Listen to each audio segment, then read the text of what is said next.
press the bell icon on the YouTube app and never miss another update. Will US go to war with Iran?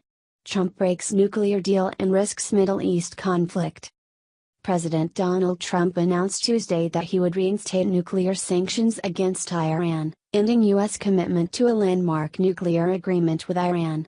Experts said the move could destabilize the region and spark a new conflict. Days before May 12 deadline set by the administration, Trump told a press conference at the White House that the U.S. would withdraw from the 2015 arrangement, known formally as the Joint Comprehensive Plan of Action, JCPOA. The deal, negotiated under former President Barack Obama and signed alongside Iran, China, France, Germany, Russia and the UK, mandated that Iran curb its nuclear program in exchange for billions of dollars in sanctions relief.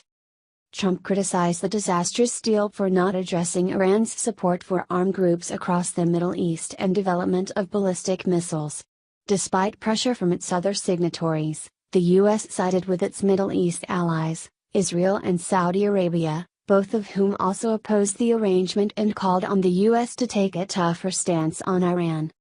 It is clear to me that we cannot prevent an Iranian nuclear bomb under the decaying and rotten structure of the current agreement. The Iran deal is defective at its core, Trump said.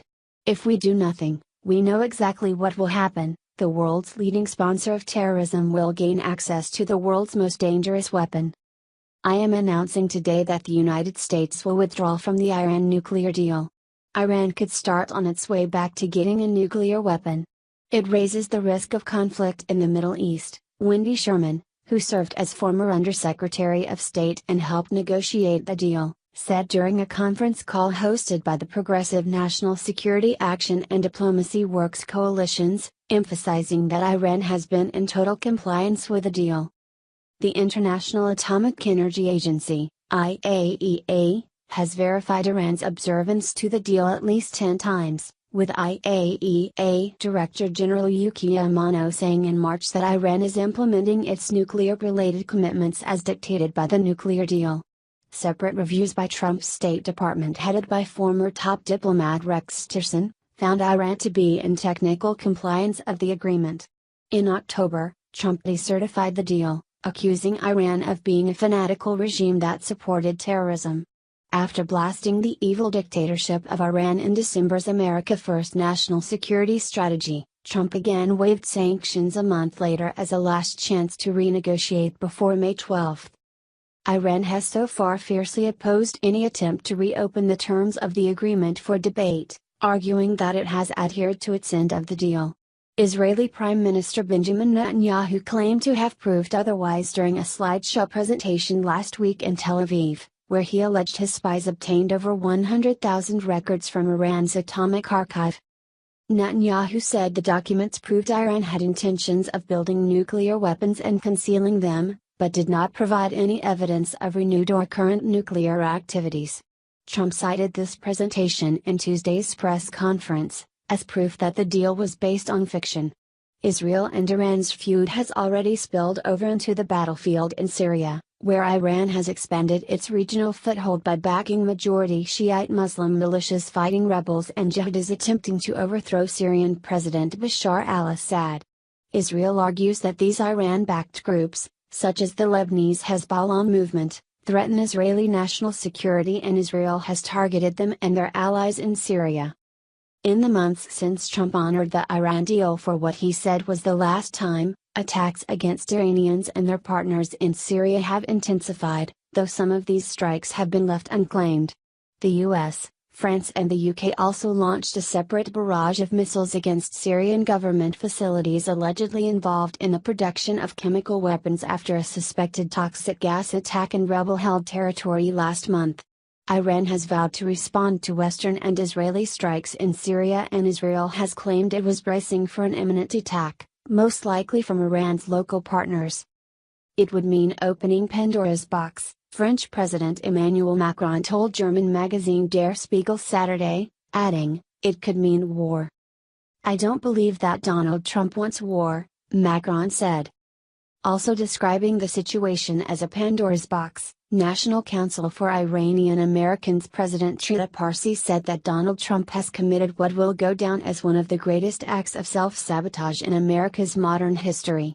He has put the United States on a path towards war with Iran and may trigger a wider regional war and nuclear arms race, in a statement sent to Newsweek. This is a crisis of choice. Trump has taken a functioning arms control deal that prevented an Iranian nuclear bomb and turned it into a crisis that can lead to war, he said, criticizing the role in which Netanyahu and Saudi Crown Prince Mohammed bin Salman played in campaigning against the deal. Israel has fought wars with Hezbollah in Lebanon and has killed Iranians in airstrikes in Syria, but it has not fought directly with Iran. Saudi Arabia too accuses Iran of fostering unrest and claims Iran is behind the ballistic missiles fired by the Zaidi Shiite Muslim Houthi movement in Yemen, but the Sunni Muslim kingdom has only engaged in clashes of influence with its Shiite Muslim rival.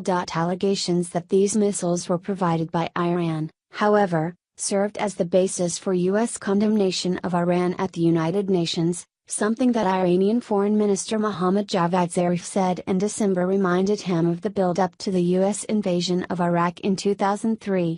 Since then, former ambassador and Iraq war supporter John Bolton has been selected as National Security Advisor, further raising concerns that a new war was in the works. Pulling out of the Iran nuclear deal could have consequences as disastrous as invading Iraq, one of the worst foreign policy decisions in U.S. history, Stephen Miles, director for the Progressive Win Without War Coalition, said Monday in a statement sent to Newsweek. The Iran nuclear deal is working, blocking all pathways for Iran to build a nuclear weapon. Failing to waive sanctions on Iran would violate and effectively kill the JCPOA. We forced UN weapons inspectors out of Iraq before they finished their work, and that's exactly what we'll be doing if Trump kills the JCPOA, thereby putting us back on the path to another disastrous war in the Middle East, he added. The U.S. also has never gone to war with Iran, but the CIA did help sponsor a 1953 coup that removed democratic opposition and reinstalled an absolute monarch who supported the West.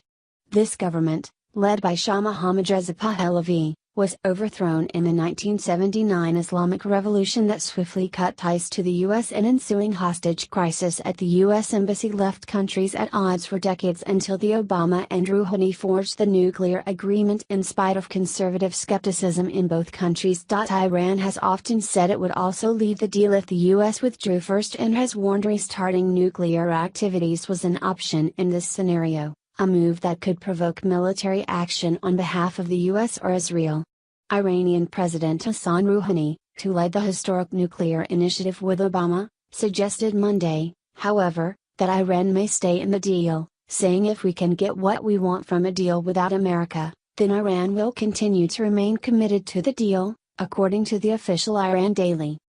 What Iran wants is our interests to be guaranteed by non-American signatories. Getting rid of America's mischievous presence will be fine for Iran, he added. China, France, Germany and Russia have already pledged to remain in the deal. The European Union has also given its support.